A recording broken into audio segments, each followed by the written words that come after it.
the live stream is starting. We've got people flowing in. So what started? I'm happy to introduce myself, but why don't we start with you? What what are you working on? What are you writing about? Tell us about your Substack. Tell us about your professional background. Okay. Well, I guess the thing that's most relevant to us here is that I'm a former CIA officer. Um, but my background has been a little bit all over the place. I began a career in film. I went to NYU Graduate Film School. I came out to Los Angeles to begin working in film and was doing that. And Hollywood was not responding to my charms quite as quickly as I wanted them to. And the opportunity came to become a CIA officer, which seemed a little bit out of left field. And I was kind of what you might think of as an accidental CIA officer, but I was recruited into that. And I spent 11 years with the CIA, then came back to filmmaking and spent a couple of decades producing, writing, and directing independent feature films.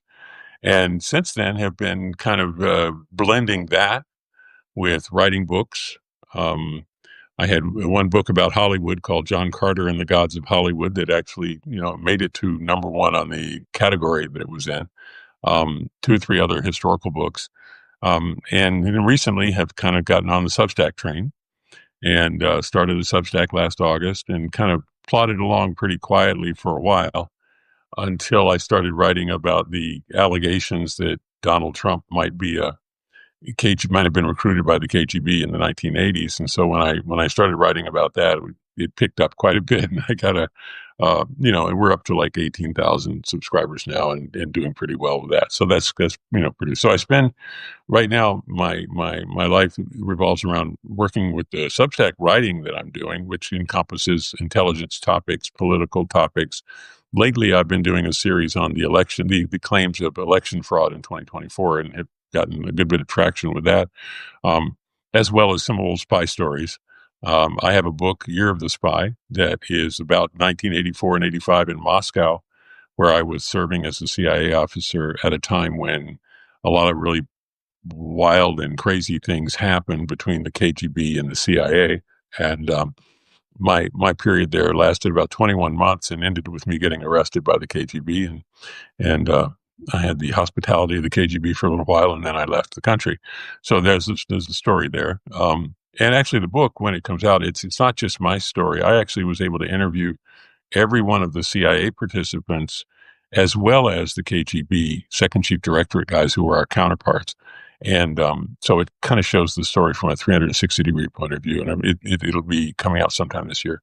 Um, so anyway, that's kind of a little bit of this and a little bit of that, but that's what it is. A lot of questions come up for me as we hear about your background and about your professional career. Um, Let me say a couple words about myself, and then we'll get back to you.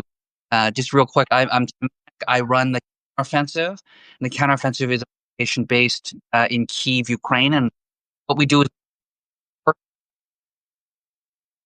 this thing of authoritarianism around the world.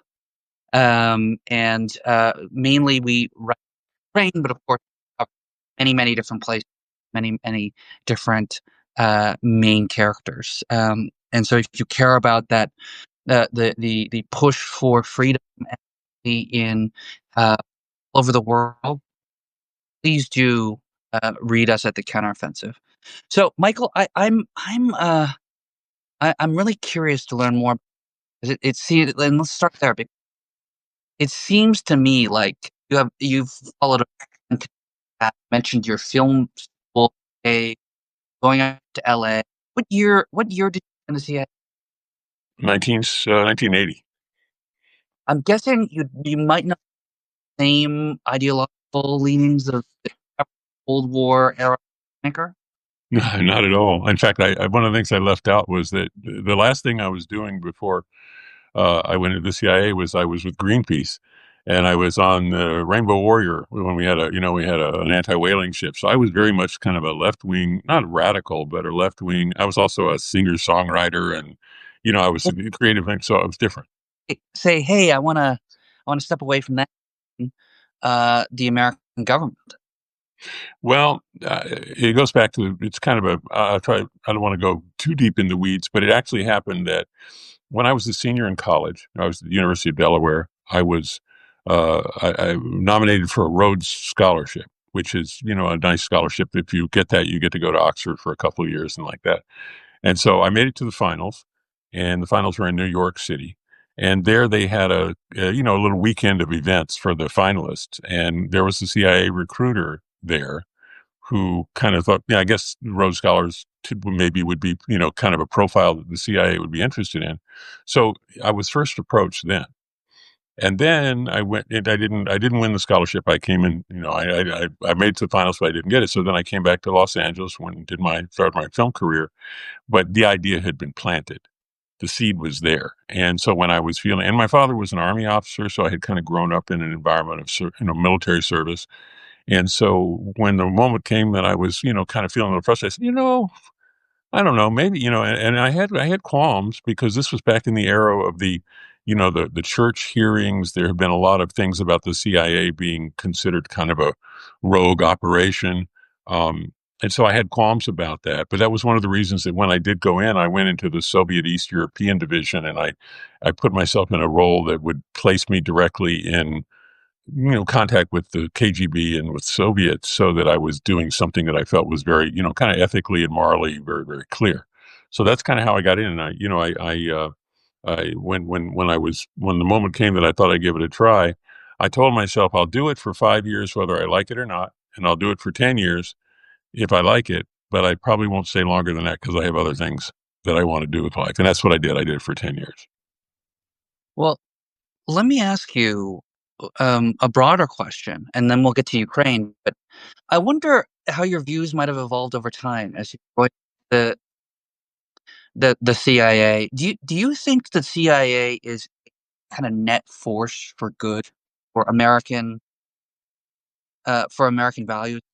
Yeah. I mean, I do. And I think that the part of the CIA that is, kind of so sort of infamous, the things that have been written about is a kind of a small component or a subset of the larger work that the CIA does. Most of the work that you do as a CIA officer doesn't have anything to do with toppling regimes or, anything like that. It has to do with gathering intelligence.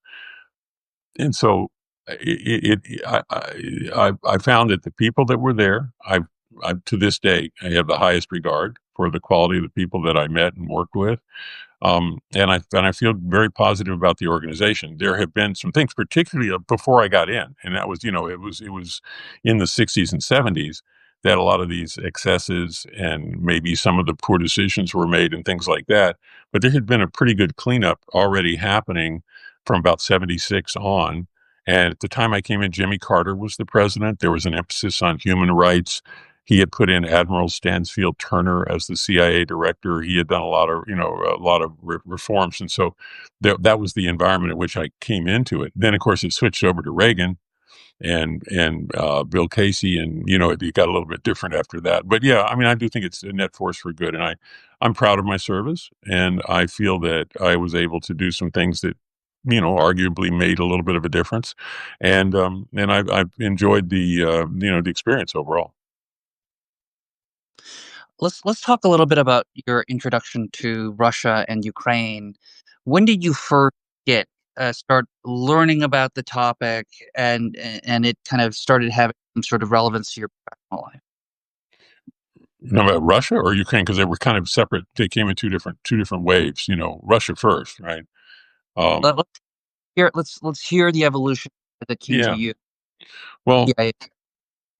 when I went into CIA, it was a very volatile time in U.S. Soviet relations.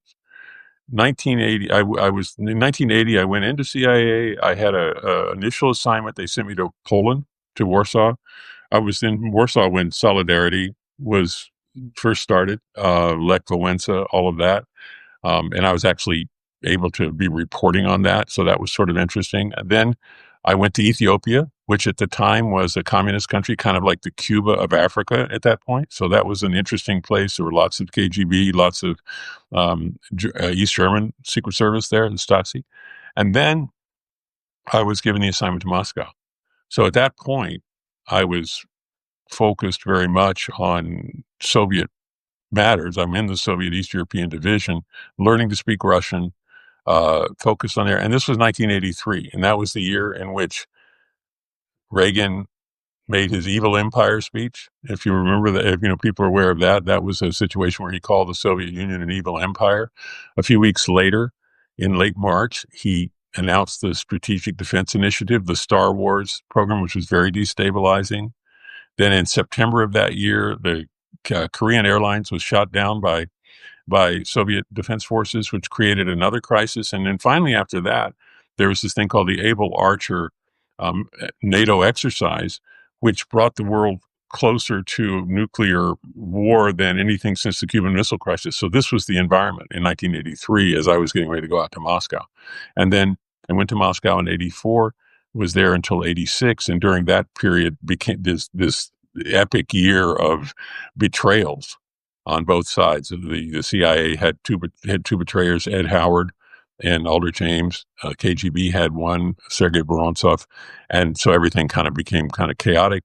Agents were dying. Agents meaning the Soviet agents, the CIA, and that was my real introduction. From that point on, I've been kind of a Russia watcher, and then my introduction to Ukraine came later. Of course, Ukraine, by the way, I left out something really epic that happened in Ukraine when I was just had left Moscow, and that was Chernobyl, Mm. which kind of focused the world on that. Um, but I've been focused on Russia, and then Ukraine came about later when I was working on doing a streaming series of Year of the Spy, the book that I've written, and I started. I had the plan to shoot it in Ukraine. Mm. And so I began going to Ukraine in 2018, and I made 4 trips over there between 2018 and 22. The last time I was there was I actually had trouble getting out of the country because it was on the day before the war started. So it was 2022 in February 19th, I think was when I left. So unfortunately, well, the war's unfortunate in many, many, many other ways than in my little piece of it, but it derailed, that project. But that period brought me, I was in and out of Ukraine quite a bit. And I had an opportunity. One of the trips I made was hosted by the Ukrainian intelligence service. They gave me a kind of a nice opportunity to get to know them and get to know what they're doing. And I became somewhat knowledgeable about the situation there. So that's where the Ukraine part comes in. Let's talk about that because a decade ago, um, there wasn't really a Ukrainian secret service to speak of that at least was independent, trustworthy. Their reputation had been pretty low. Pretty low, yeah.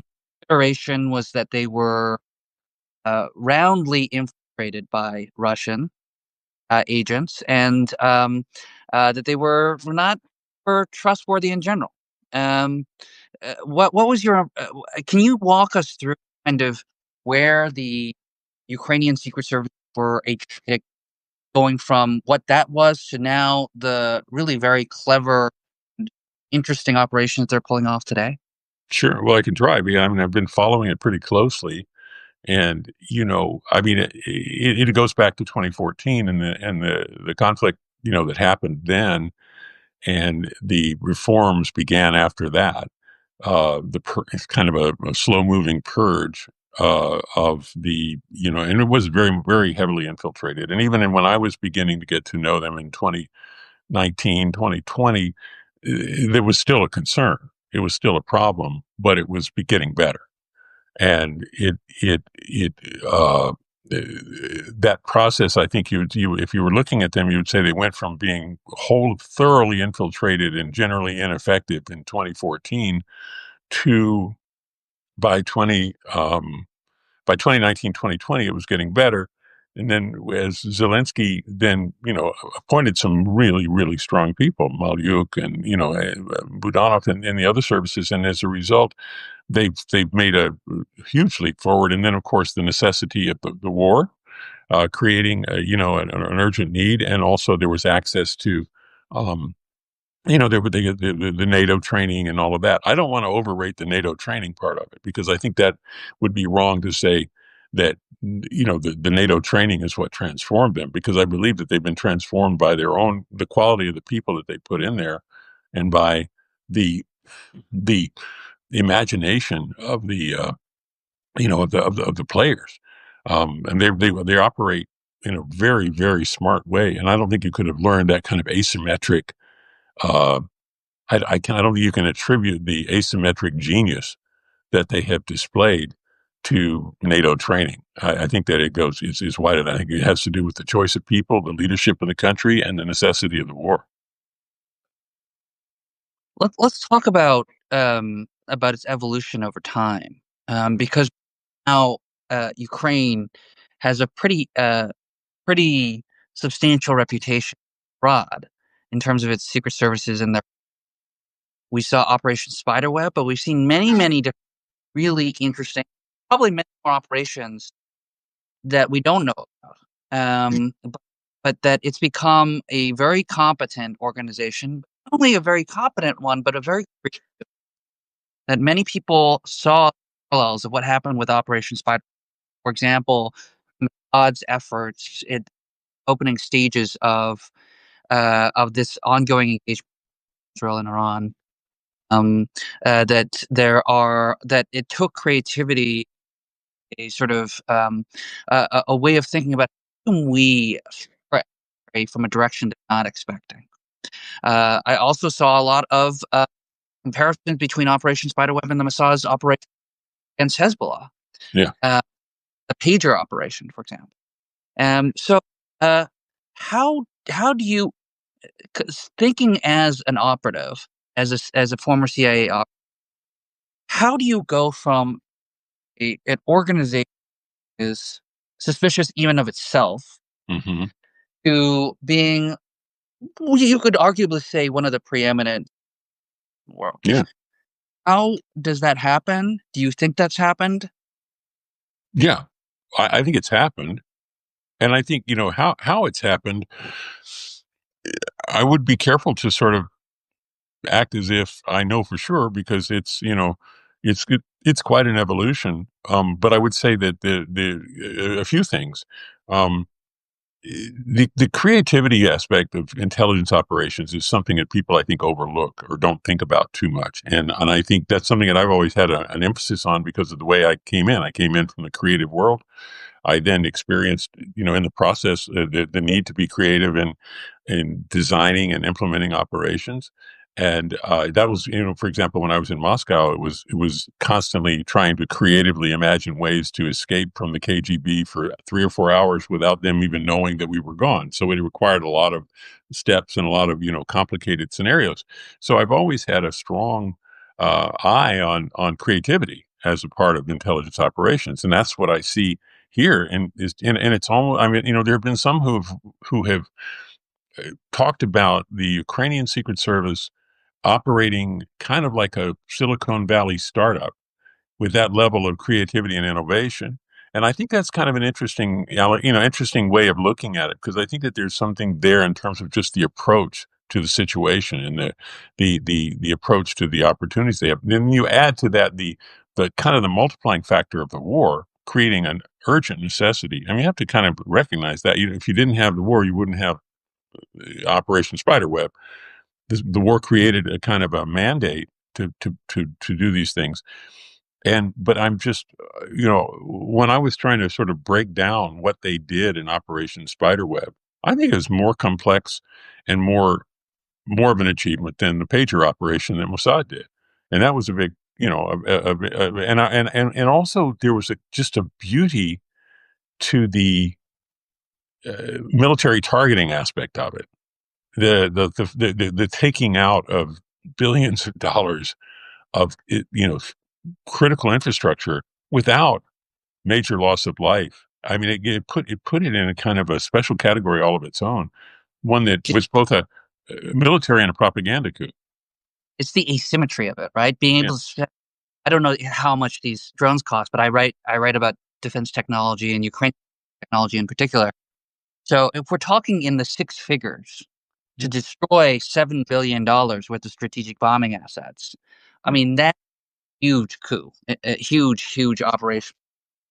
And I write about this from the technological perspective, not from the intelligence perspective. But I have to agree with you that there are two things that drive both the innovation, the technology, and the creativity of the intelligence operations. One is tempo, is that if you're in a wartime, you're gonna operate, you're gonna fail, pretty frequently. Um, Go and create something new. You're gonna experiment, and you're gonna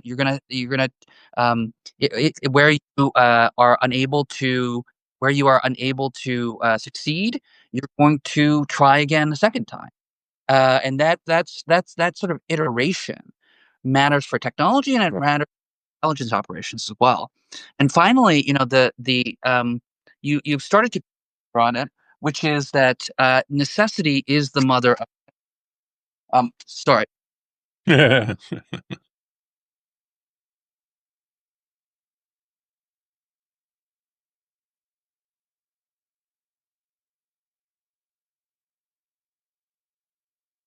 sorry. That's okay. Uh L and uh Yeah. uh someone was trying to fix my door. Well, there you go. But look, the fundamentals behind it is of behind the creativity and the innovation is iteration and necessity, right? And war has created and the ability to constantly try new things. Yeah. And war creates it accelerates that, and also the risk. I mean, the risk aversion, which is a normal issue in intelligence operations and in anything corporate or intelligence. Obviously, the risk tolerance goes up. The challenges there. I mean, but and so I think that is a factor, but it doesn't explain it. I really think that there's so much praise to be offered to the individuals who are actually doing the leadership in this situation, and I really admire them tremendously for what they've been able to do. Is there some sense of creativity that emerges from the intelligence service of a free society wouldn't be able to emerge from a closed society? Like, is there some kind of competitive advantage the SBU uh, has over the FSB for that reason? That it's located in a democratic society. I know there are also advantages for five societies too, but let's think about in terms of the creativity, the operation, Yeah. and does the governmental system, does democracy offer advantages? I think so. I would. One of the things that may give me some insight into that was the experience. If you go back to Moscow and my experience, and while I was there, and then coupled with the research and investigation I did later to learn their side of the story and the culture of, so we had, for example, the culture of the CIA on the one side and the culture of the KGB Second Chief Directorate, which is the counterintelligence directorate, that was, considered. I mean, the first Chief Directorate is their overseas part that was like the CIA, what we're doing. The second Chief Directorate was more like the FBI. Hmm. They were but the real focus on counterintelligence, and they were really a high level operation, but they had a different culture than we did, and I saw benefits and disadvantages in their culture. We're more individualized. We're much more, able to kind of operate. I would say, like, for example, when I would do something in Moscow, it would be me. I mean, I had to get it approved by the whole team up to Washington, and there was a big process behind it. But the person to go out and do it was one person. They were doing everything as a group, always working, as a team, and there was a strong sense of that teamwork. But there was a kind of also a conservatism in approach that they have, and less of a tolerance for innovation. And I think that Or creativity or entrepreneurial thinking? yeah, Sure, if there are lessons to be learned here as to whether the Chinese secret services or the Russian spy agencies are not able to pull off these would not have ever been able to pull off Operation Spiderweb, Operation because they are just too risk intolerant Mhm. and given the leeway to come, to get a great idea, sometimes you have to come up with 19 terrible Yeah. ideas, be able to fail and be able to suggest ridiculous things. Um, you'll remember that that the CIA tried many different ways to kill Fidel Castro, uh, in some ridiculous ways too. Um, but that it never went that that the that I'm not aware of any Cuban intelligence operations on American soil that were quite so, for whatever you think, the underlying operations were quite as entrepreneurial as as those attempts. Yeah, I mean, that's it's true. I mean, that was from an era that, even in that era, I mean, there was that. But I think, when I think about Operation Spiderweb, I just go back to the idea, the very idea to come up with that. Oh, sorry, I have some noise coming in on my side, and in order to turn it off, I have to use my phone. Give me like about 10 seconds. All right, you can mute, and then and I will take over from here. Look, here's what I'm thinking about asking next, right? Which is Vladimir Putin has spoken many times about his view that the greatest geopolitical tragedy of the 20th century was the collapse of the Soviet Union. It's no doubt that we are no longer in the same era where the KGB was one of the world's most feared. I mean, there is no KGB, um, but that the Russian Soviet secret services are one of the most feared intelligence operations in the world. How much has the FSB and the SVR GRU fallen from its kind of maximum heights during its kind of operations during the Cold War? Well, I think that I don't to say it's a shadow of its former self would be overstating it. I mean, they still have very potent capabilities in certain areas, um, and I think that they've there's a drop off, but I don't know if the drop off is so great that you could, um, yeah, I wouldn't want to malign them, too much right now. But there was a kind of an epic quality to what the KGB had, just the pervasiveness of their influence, the range of things that they could do, the place that they had in society. In Russian society, it was really just quite remarkable, and I don't think nothing touches it, today. Um, and but then if you look at like the SVR, if you look in Ukraine, you have a situation where, well, you tell me, and the place in society right now is pretty high for in terms of the regard in which it is held because of these successes that we know about. You mean the SVU? Yeah, I'm SVU. Sorry. Yes, I think so. I think the SBU is a way, and in particular, it's a way for intelligent people who want to contribute to the war effort, but don't want to be soldiers, Yeah. uh, may join up in the secret services. And that is one way to, one of the, if you're a male of age 25, it's a constant worry for you in Ukraine, whether you'll be conscripted. And there are ways have physical handicap or something like that to contribute to the war without directly being a soldier. And one of those ways is joining the secret services, and you get an Mhm. exemption from conscription. Um, but I'm curious where you would rank, the FSB and the Ukrainian SBU, in terms of the world's finest intelligence agencies. I mean, where would they fall about?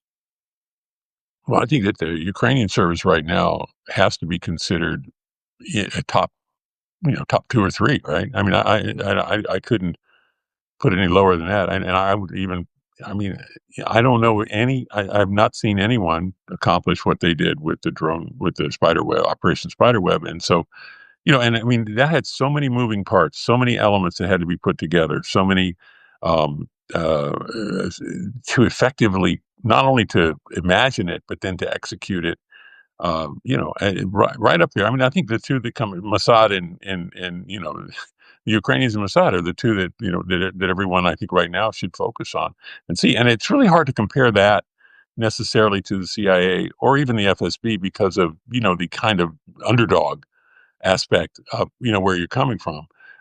It creates this tremendous asymmetric uh, challenge, limited resources against a massive foe, and then to be able to then creatively, entrepreneurially. I mean, it was to come up with a solution that actually works and has such leverage to be able to spend hundreds of thousands of dollars and take out billions of dollars of key strategic equipment is unprecedented. So I'd put it right at the top. I mean, I wouldn't, and I don't, different. You can talk about CIA and you can talk about the other services from the major, Chinese service, for example, and there's a breadth and a scope of things that they do that make them different and make them perhaps, but it's kind of like comparing a conventional army to a guerrilla army, you That's know, an you know, one thing that the SVU has on its side is that all of its agents speak Russian, and yeah, almost none of the Russian agents are Ukrainian. Um, and so Ukraine's been able to leverage. I mean, its agents, such as in, are able to blend yeah, in ways that no Russian agent, at least not one that's a Russian national from Russia, would be able to counter or in the same way. And so it holds that Ukraine's familiar with Russia in terms of language and history and culture allows it this asymmetric advantage to push back yeah, perversely, ironically, because it's been the subject of yeah, attack, sort of a- Russian colonization. Russian imperialism. Um, but in the same way that many Mossad agents will speak Arabic. Yeah, exactly. No, that's a good point. And I mean, it is true, just an across the board capability that almost any Ukrainian intelligence officer could easily pass for a Russian if he needs to. And that's a great asset. I know that in our situation, for example, that was something that was hard for us to do. We had very few who could. You could pass as a Canadian intelligence, but maybe that's about it. Yeah. Well, when I was in Moscow, I had to pass as a Russian, but and I was the one of a few. My Russian was good enough that in limited circumstances for a limited period of time I could do it, but it was hard, and I was, we didn't have very many that could, and of course, it's a very different situation when you're in Ukraine and you have, everyone could do it. So that's Yeah. a really good point. I hadn't really thought of that, but I think it is an advantage that they're having in the current situation. I want to ask our viewers for some questions. We've got about 10 minutes left in our conversation. Happy to take some viewer questions, but in the meantime, I have to ask you, since you brought it up, that you had been writing about these rumors that had been emerging about Trump being a Mhm. KGB back in the 80s. What's the version to your conclusion? My conclusions are that he was there. There's certain parts of it that are not in question. Okay, there's no question that he was on the radar first of the Czech Secret Service when he married his Czech wife in 1970, late 70s, and then he was on the radar of the KGB. And it all came to kind of a head in 1987 when he made a trip to Moscow that was essentially sponsored by the KGB. It was sponsored by Intourist, which was, managed by the KGB. So there's no doubt whatsoever that he was fully on their radar and that they were working him. But there is no smoking gun evidence that there ever became kind of any kind of a quid pro quo, any kind of um, a fully recruited, controlled asset. What it seems that he was what they call a special contact, who they cultivated, who they talked to, they influenced. He came back from Moscow in 1987, and he had his first political ambitions, and he took out three newspaper ads, full page ads, New York Times, and a couple of other newspapers, basically parroting Soviet talking points about U.S. foreign policy issues. And it seems that there was some sort of connection there. But grinding through it over the years, watching what all this Russian contacts. The question you always to have is, after the fall of the Soviet Union in 1990, Russian Secret Service and Russian mafia kind of became mixed up, and he ended up having a number of Russian contacts, a lot of Russian money flowing to him. But it's really difficult to know whether that was that was an outcome of business activity or whether that was directed by the Russian, services. And so, at the end of the day, when it's all over, I didn't find evidence that I could point to that would say yes, he's a recruited asset, but the evidence really points to him being a special contact who has been cultivated, who has had a lot of contact with KGB, with Russian services, and who is someone who they have manipulated. And that's kind of where I came down on it. I didn't come down, saying for sure that he'd been recruited, even though that was the claim that originated the whole process. There's the course, the sort of what are the roots of Donald Trump's views towards Russia? And then that leads us to what is Donald Trump doing towards Russia in terms of his presidency and the policies of the American government now. And putting aside the roots of what his affections are for Russia and Vladimir Putin, what's clear is that acted in a way that suggests his admiration for Putin and for Russia, and has declined in many, many cases to take a hard line Yeah, towards government. Has declined, for example, to push and support the Republican-led effort in the Senate to sanction Russia in right. addition to tranches of sanctions, has refused to make the costs of the war greater for Vladimir Putin, and has refused to support a conditional for Ukraine, which puts, of course, Ukraine and its secret services in a very, very difficult position.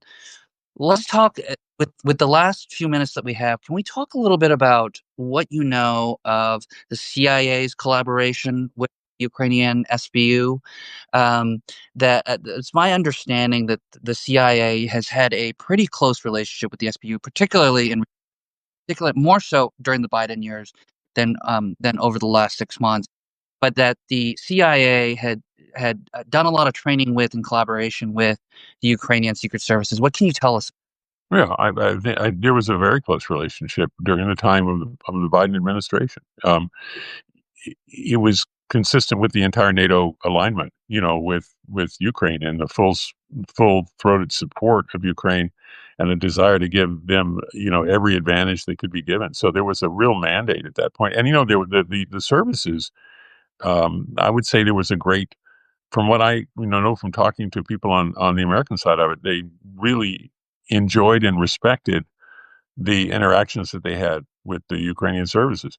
It's really a shame that there's been a chilling of that in the last 6 months.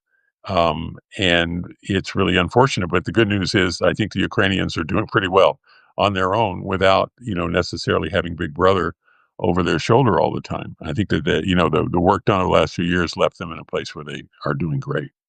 But there's everything from competency for field operations, basic things like accounting and pushing back corruption within the ranks of the government, um, and just basic spycraft, which from my understanding, the SBU just needed to learn from the ground up in the post-Maidan era. You Hmm. mentioned before, as Ukraine embraced democracy more than 10 years ago, just over 10 years ago, part of that is to make sure your secret services are defending the people rather than spying on the people. Right, Uh, exactly. and it's my understanding that the CIA was instrumental Yes, in just bringing the floor up. Uh, absolutely. of training Ukrainian agents. Any final words, Michael, that you want to leave us on as it the evolution of the Ukrainian secret services over the last decade?